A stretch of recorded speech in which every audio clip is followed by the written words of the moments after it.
Drew Sutton Leadership Show, lighting the way with real leaders, real stories, and real impacts. Because when leaders stop growing, the darkness wins. All right, welcome back to another amazing episode of the Drew Sutton Leadership Show. Today's guest, Chris McGown, is on a mission to help nonprofits escape the endless fundraising treadmill and get back to what matters most, their mission. As a fractional plan giving expert, he partners with organizations of all sizes to unlock the hidden power of legacy gifts and the most overlooked revenue stream in the nonprofit world. With deep experience guiding donors and nonprofits through estate and charitable planning, Chris makes planned giving simple, accessible, and transformational.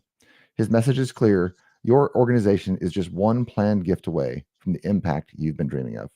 Devoted father, committed husband, and active volunteer, Chris lives by his mission statement: every action I take has a positive effect on the past, present, and or future. Today, he's here to reveal the fundraising fix nonprofits can't afford to ignore. And so with that, welcome to the show, Chris. Good morning. Welcome. Hey, man. It's fantastic to be here. Yeah, I'm super, super pumped to have you on the show. One of the things that I enjoyed about you, we've met each other through a number of networking events, and you always bring just a calm class to every environment. But you go to some networking shows and folks are in sales mode, and then some folks are confused, and some folks are in partnership mode.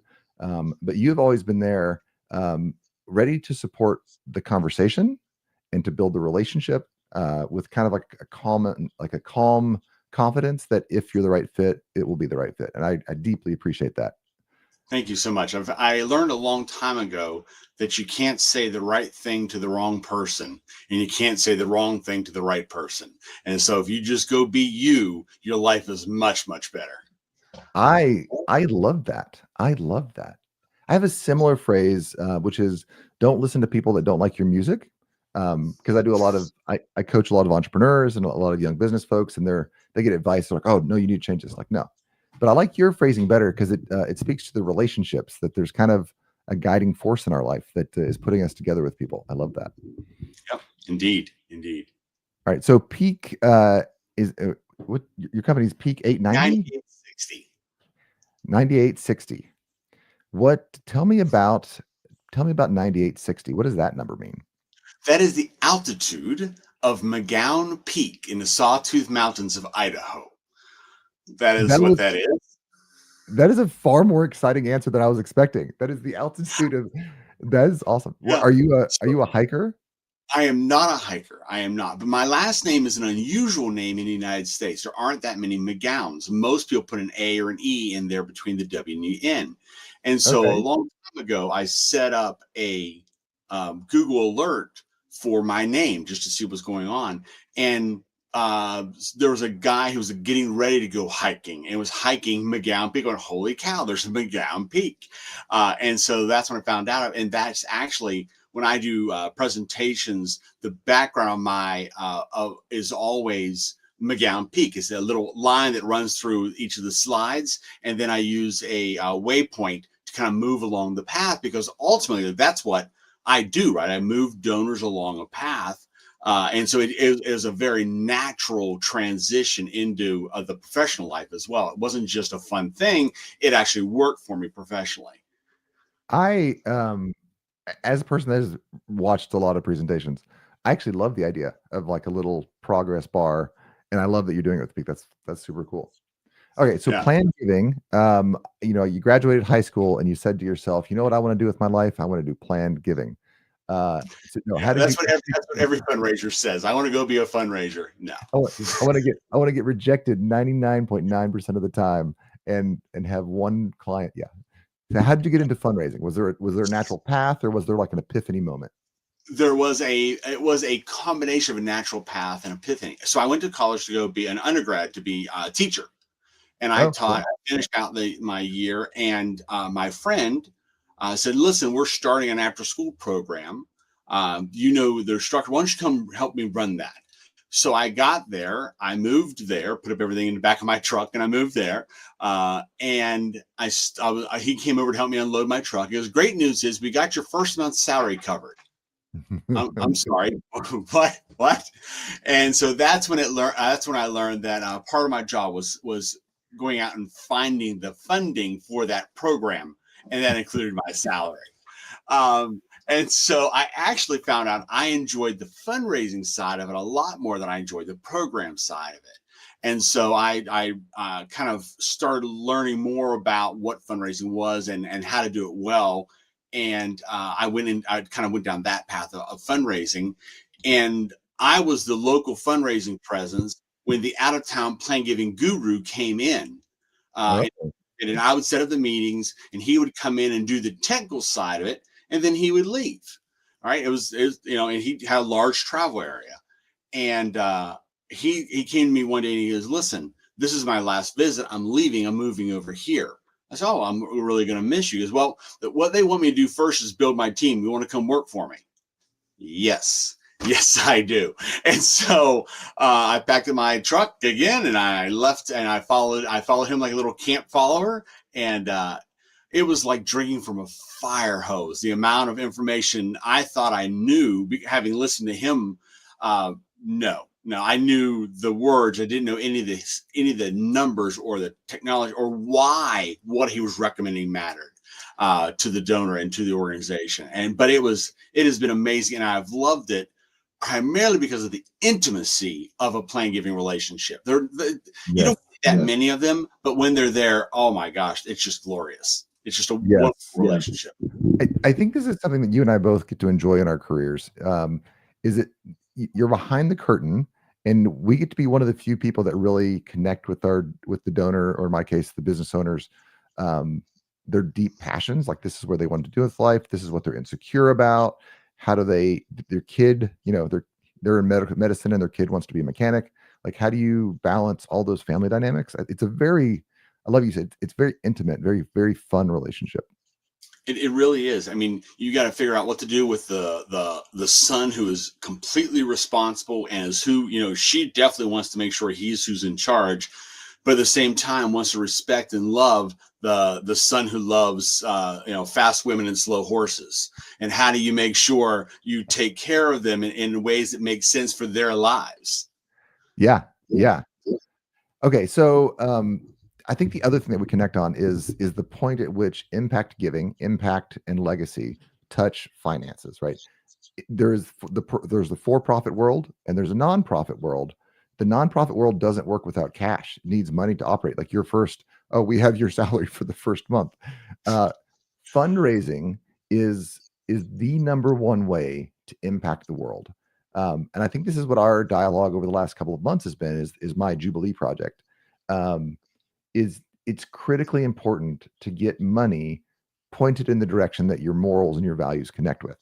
So when you meet with somebody for the first time, or you're connecting with them and you realize, there's a spark here. I think we want to do something.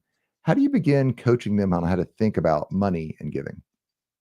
So the way I try to frame the conversation is looking at what is it you're trying to accomplish, fix, or avoid. Right? Almost every single gift someone makes is they want to accomplish something, they want to fix something, they want to avoid something. And sometimes it's all three tied up in one action, right? They want to fix a tax problem. They want to avoid the homeless people who are sitting out front of their businesses, and they want to accomplish having their name raised up in a community standing, right? So a gift for a shelter can be a really great tool to accomplish, fix, and avoid all three in one way. So you frame it there, and you start the conversation then by saying, well, the way we have to look at this is we look at the 4 P's of life. We look at who are the people in your life that you care about and want to do and you want to make sure you take care of. What are the things in your life? So what's the property in your life that you have to work with and we want to make sure we account for?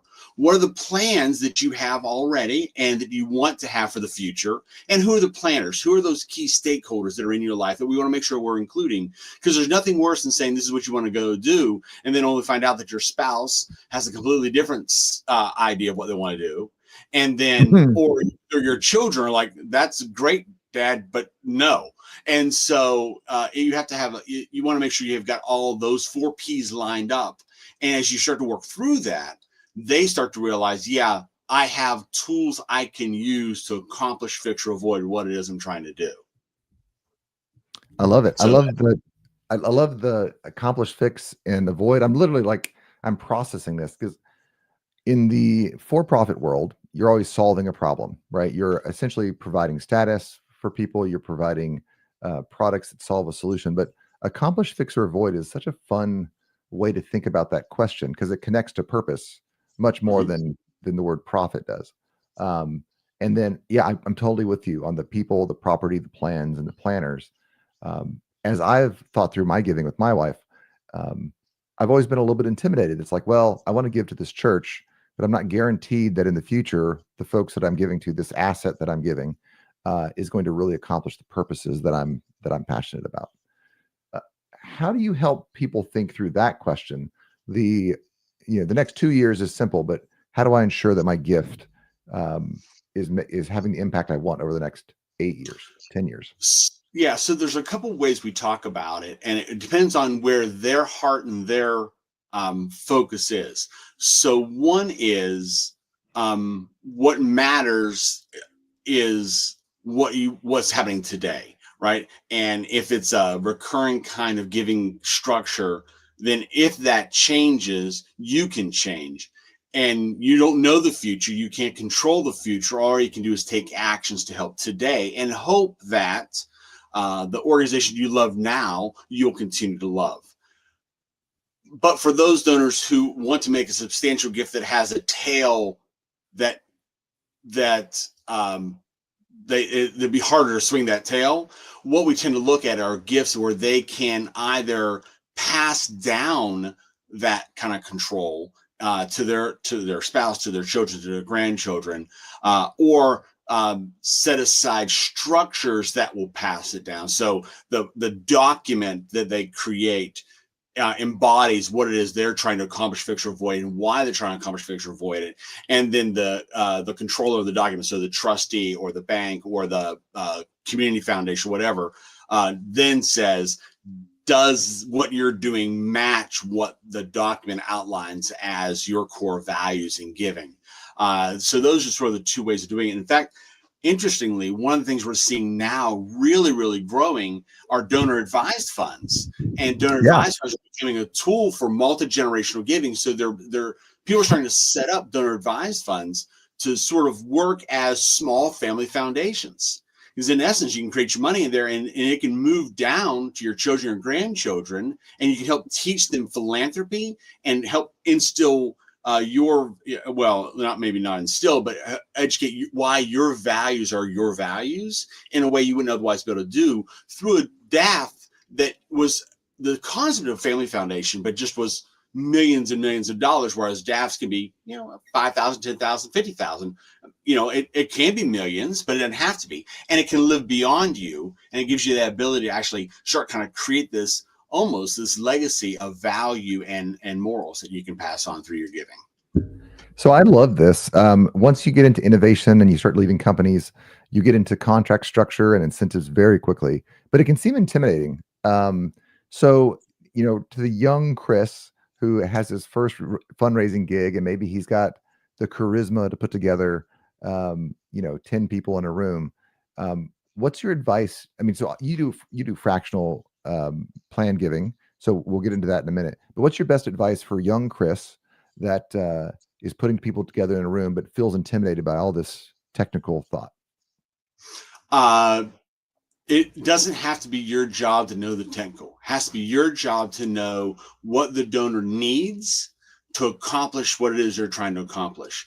So it is extraordinarily rare. Literally 92% of the time, plan giving is super duper easy. It's wording. That's it. It's the other 8% that's a challenge. And so young Chris, learn and commit the best way of communicating to that 92%.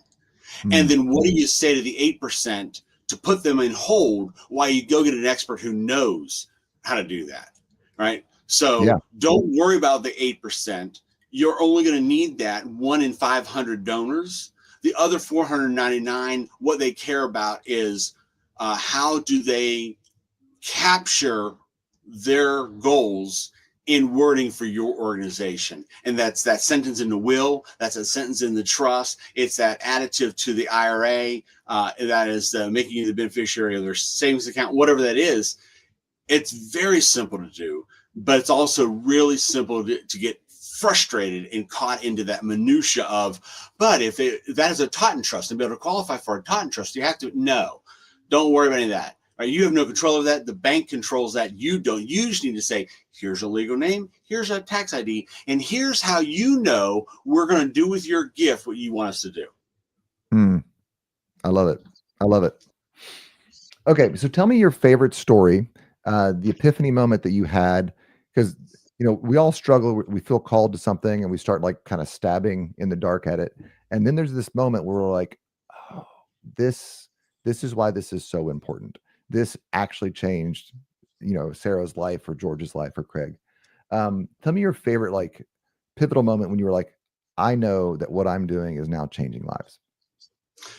Working with a donor in Bowling Green, and a very unassuming lady, although I knew she had significant wealth, but very unassuming lady. Had built a business and had then sold the business to a much larger business. They sort of bought her distributor kind of process. And I had met with her, we had gone over it. And when we got to the planner's part of it, she started crying very, very quietly, just sort of very reserved, only to find out that it was literally, she had 4 sons, one of which she has not seen since he was 21. So, and he was almost 60. One was an alcoholic and went back in and out of shelters and then out of rehab. One was highly controlling and demanding and highly engaged in the business and wanted to be, God King on earth. And then one was quiet and submissive and happily married to a stay-home dad. And it was this, she had just had every possible personality you could have here. And she just did not understand how to navigate this both personally and professionally. And so we had amazing ability to kind of talk to her. And I work for religious organizations, so I was able to pray with her and to spend time working on not her, but you have this pot of money that you have to deal with both now and the future, because we don't know what the future holds. And, honestly, Mr. Controlling Son could try to work to get you, put in a home or whatever. And so what are those steps we're going to take to kind of control that? And how are we going to, and so walking through the pros and cons and actually helping her hire a private detective to go find the estranged son, to go seek out and find it. And she did, by the way, and he unfortunately didn't want the relationship.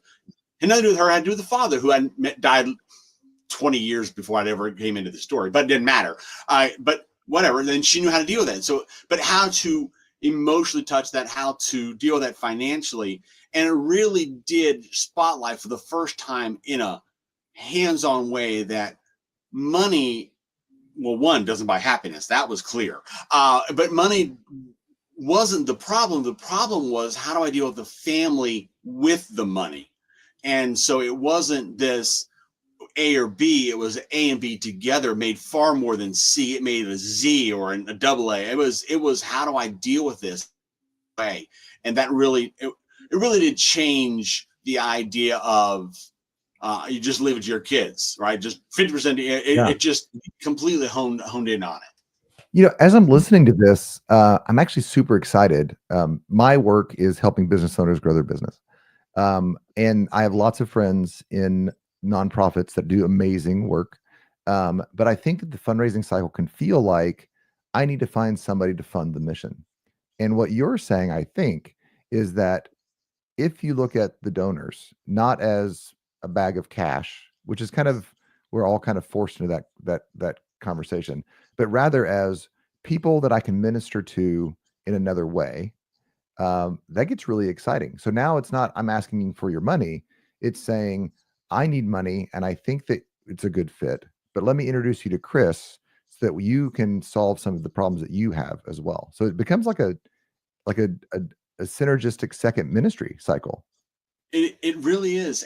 And I tell organizations I'm working with, either volunteer or what, you've got to give your culture to your donors as well. And so whatever it is you do, share that with your donors, share stories, share action, share. If September's National Preparedness Month, just, it is. What are you sharing with your donors to remind them that disasters happen every day, big and small, right? Yes, your organization deals with disasters on people's lives, but disasters happen. Houses burn down, landslides, floods. It doesn't matter where you are. No one's exempt from it. Do you have a plan? Here are tools that are put together by FEMA. They do. Say what you want about the government. This organization, the ready.gov side of FEMA, does a phenomenal job putting together packages to help you plan well. Are you sharing that with your donors? Right? Those are tools you can give to donors and to your team to help say, hey, I care about you beyond what you're giving to me. I'm giving you part of what's important to us. I'm translating it to you because ultimately what we do is practical and possible because of what you do. I love that. I love that. It's refreshing because it's a conversation about money and business and planning that doesn't devolve down into a con man asking for cash. Right. It's exciting. But now your ideal client is really generally not the high net worth individual. You work with them, but your real customer is the nonprofits. You do fractional estate planning, and the phrase is escaping. You do fractional plan giving. Yes. It was a horrible term. It means nothing whatsoever. You find me someone who's ever written a check without planning to write the check, I'll find you an idiot, right? Every gift is planned, right? So it's a horrible name. There isn't a good name for it. So we'll set that aside. So we sort of have this 3-track kind of program. People who want to train for them, we've got self-styled training that we're about to relaunch. We've got Done It With You, where we'll go work with your team, you or your team, to kind of help learn plan giving, implement plan giving. We call that guidance and accountability, because the number one reason nonprofits don't do plan giving is time. What Covey would call the tyranny of the urgent. They can keep kicking that down the road because, as you said, I've got a mission to fund. I've got payroll to find. I can't worry about a gift that I'm not going to see for 10 years. And so, and it's a legitimate concern. It really is. It's just a short-sighted concern. And then most humans are guilty of being short-sighted. I know I certainly have been many, many times. So it's not anything bad. And then we have the fractional side, where we come and actually are part of your team and run your plan giving program, soup to nuts, everything from helping you develop policies, how we're going to market it, to sitting down with the donors and communicating with them. I love that. So here I am, I'm a young Chris or a young Drew. I'm at a nonprofit that I passionately believe in. I actually literally just met a young man named Chris. Young man becomes an older man as you get older, I've noticed. But here, anyway, but he's got this really cool service academy that is going gangbusters. Folks are pulling him in from India and from Sri Lanka, and they're saying, how do we do this? And so it's kind of like an adult version of Boy Scouts, but like not focused on knots, just focused on being a good citizen. So maybe like the Peace Corps a little bit. Anyway, it's very cool mission, but he's having trouble fundraising. And he could try to stumble through himself, or he could work with you and he could stay focused on the mission and executing the tasks, and maybe queuing up the meetings, but then you could train him on how to actually implement that giving. And then you can take the technical side and minister to the donors. Correct. Yeah. So we do it. However, almost every relationship we have is a unique one. What every nonprofit has has their own strengths and weaknesses, and so we try to tailor what it is we do and how we do it to what the nonprofit actually needs, and then ultimately what the donors need, and help them kind of do that, and then oftentimes help them try to find the budget for where that's going to come from, because plan giving, oftentimes that money down the road. So where's that going to come from? And so sometimes we can do it by cutting here and cutting there. Other times we can do it by showing when a donor has committed to a planned gift. Now, mind you, they're not going to die, hopefully, for a long time. But when they've committed to the gift, we know that they're almost 50 times more likely to continue giving. And they're about 300 times more likely to increase giving than the average donor. And so by focusing on this, and that's the emotional commitment they've made, right? They've put you on that, in that document, that same document as their children and their grandchildren. They really love you. And so they want to make sure you're around whenever their gift is ready to go. So they're going to take those steps and grow their giving and be consistent in their giving. So it is just one of those areas where we try to help find the budget for that as well. No, I love this. So there's going to be a huge amount of wealth transfer in the next 10 years. Do you have that number? I figure it's not my bailiwick, so I don't have the number in my head, but do you have the number? It has changed a number of times. So right now the number is $86 trillion in the next 22 years. 86 trillion in the next 22 years. 2 years, yeah. Yeah. It started out at a 30-year horizon, and as time's gone by, right, the horizon shrunk, but the amount of money's increased because of just market growth and asset. So it's far less more people going into that circle than it is just the overall asset of growth. Because if you over that 8 years, people died too, right? And yet it's continued to increase. Yeah. I think it's a very cool burden that we as America have a huge amount of the world's wealth, like the dominant portion of the world's wealth. And then how do we transfer that well is a question that I think faces us all. It's a question of leadership, and this is the Drew Sutton Leadership Show. What is some of the best leadership that you've seen either from the nonprofit side or from the donor side?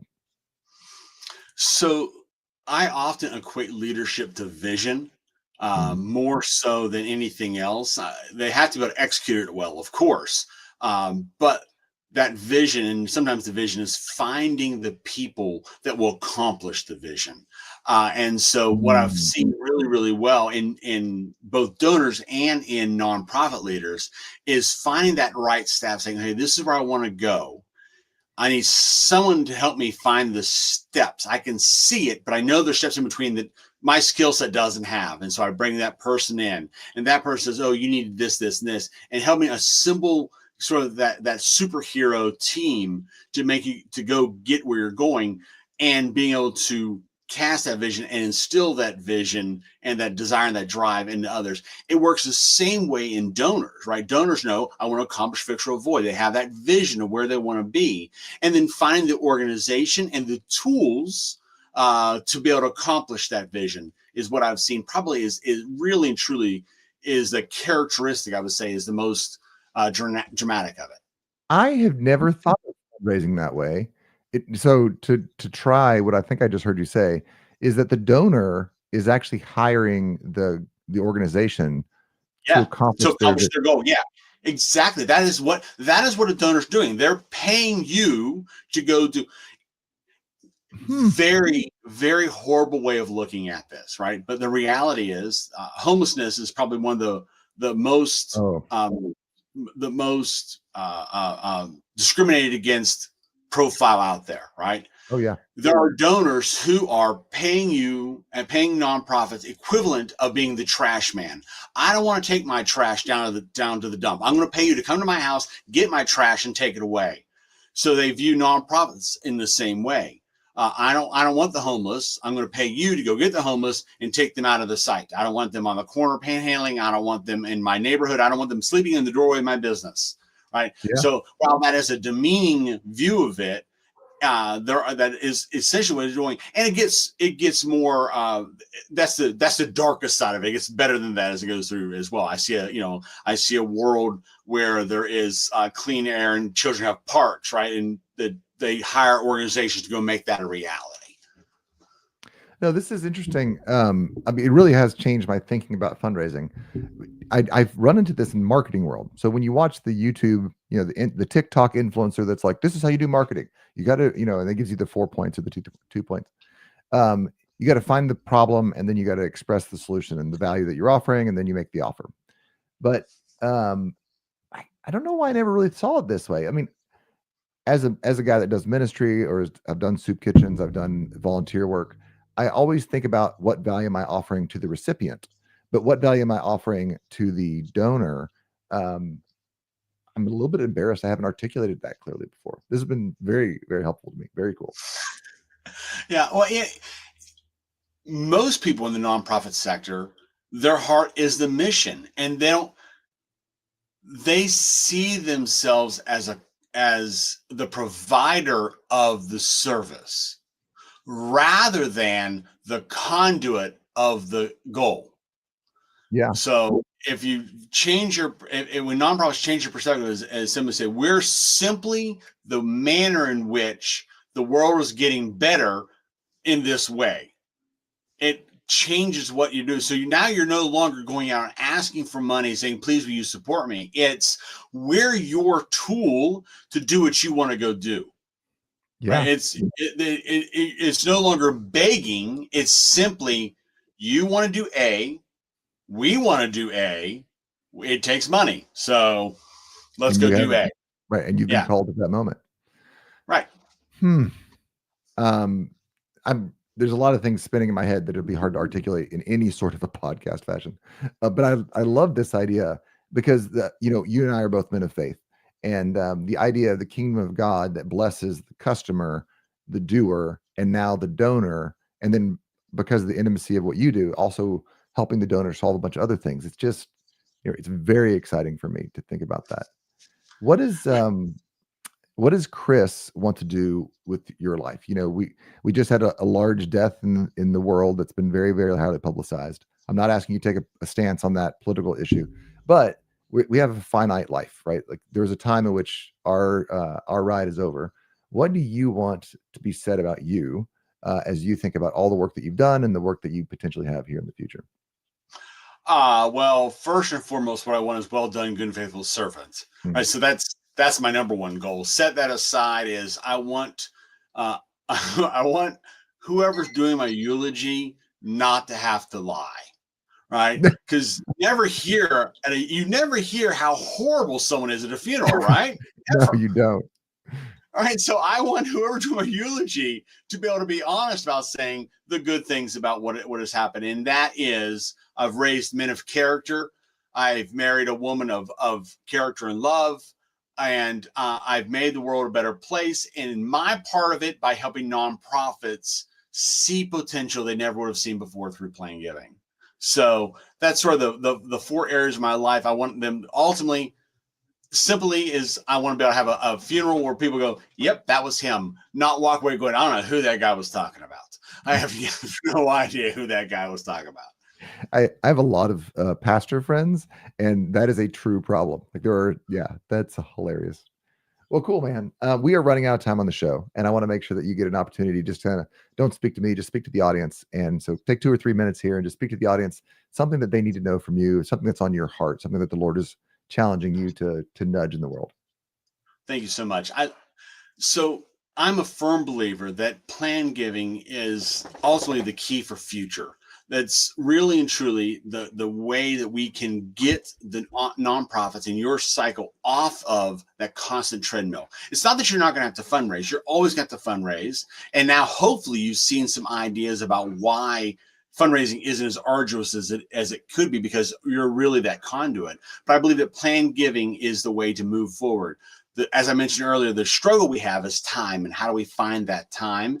And of course, that constant fear of the technology of, I have to know the 4-tier distribution of the charitable mandate unit trust. No, you don't need to know the 4-tier distribution of the charitable mandate unit trust. It doesn't matter to 99% of the world. What you need to know is, how can a nonprofit impact your organization through their plans? And that's the wording that they want. The vast majority of donors want to put you in their plans the way you want them to put you into plans. So having that wording set, ready to go, that includes your tax ID. I give 10% of my estate to the legal name of the corporation, the tax ID, and then what it is you want it to be, the add for general operating purposes, to be added to the future endowment, whatever that is, whatever wording you want to use, have that ready. Know that that'll work for 75% of the donors. That's all they're ever going to want. The other 25, another 20% are going to want to do something else. They're not going to want it to go into an endowment. They're going to want to go have that ready. And then the other 5, know who to call when they have something that's really complex. That's a great question. Let me sit down and set up a meeting with you and Chris, and we'll walk through this, because you don't want me answering that question, but I know who to go get the answer for. So that's what I want you to have ready. If you're able to do that, your life will be much, much easier, and you can actually make plan giving reality. The other thing I want to tell you is, don't spend money marketing plan giving. Don't. Not if you're getting started. If you're a small to mid-sized nonprofit, do not go out and buy pamphlets. Do not go out and buy surveys or mailings or anything else. Simply start talking about what you want to do, how they can do it through what you're already doing. If you're already doing a newsletter, throw a blurb in there. If you're already on social media, talk about it every once in a while there. If you're already sending direct mail, make sure there's a checkbox on your reply advices. Please tell me how I can support this mission through my will, right? Find it and do it. Just find ways to insert it. And that's one of the things we do is we're working with clients that kind of help them see that. And then also, if you just keep getting ground down by the urgency of today, and you can never quite get off the start line because you just can't quite get there, because you go home every day with more items on your to-do list than you scratched off of it, let us come alongside of you, right? So the joy of having us is, one, we've got 30 years. I've got better than 30 years of development experience. So I bring some ideas in that aren't, but ultimately you're paying me to be laser focused on plan giving. And so it's going to get done, because that's all I'm going to do. And the good news is I'm going to be able to talk to your donors in ways that you would never imagined possible. The bad news is I'm not going to be there to help you set up for the gala or manage a hole at a golf tournament. That's not my job. But I will make sure that the plan giving donors who are most likely to be plan giving donors who love golf are at the golf tournament.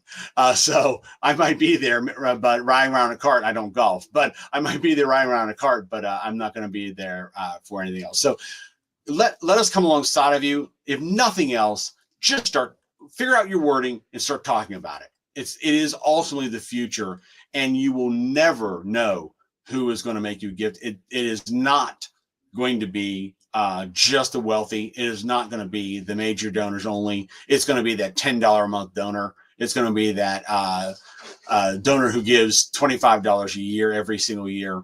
Don't worry about the $10,000 donors. They've got attorneys. They'll take care of it. Your job is to help the guy who wouldn't otherwise think about it, or doesn't think they have enough money to do it. So that's my goal. I love it. Listen, Chris has been a fantastic friend of mine, has actually spent a lot of time kind of helping me understand this stuff better, for essentially no benefit to him. He's a true go-giver. If you are a nonprofit and you are on that treadmill and you said, listen, I can't get to the work because I can't get the work funded, it may not be your mission statement. It may be the way you're going about giving. Reach out to Chris. He can help you think through that. He's had a literal lifetime of doing good work and figuring out how to get it funded. And most importantly, he's the guy you can trust to take care of your donors. So if you're a donor and you're saying, I have some things that I'm passionate about, I want to give to this. Maybe you just had a big exit on your business. Maybe you have a lot of cash that you've spent a lifetime building, but you don't know how to give. Chris is the guy that's going to help you think through that. And he actually has you and ministering to you as one of the core areas of his life. So if you have that problem, if you're a nonprofit and you need to get off the treadmill so you can get to work, and if you're a donor who's trying to figure out how to give in a way that makes sense for your values, reach out to Chris. Tell him you saw him on the Drew Sutton Leadership Show. With that, we are out.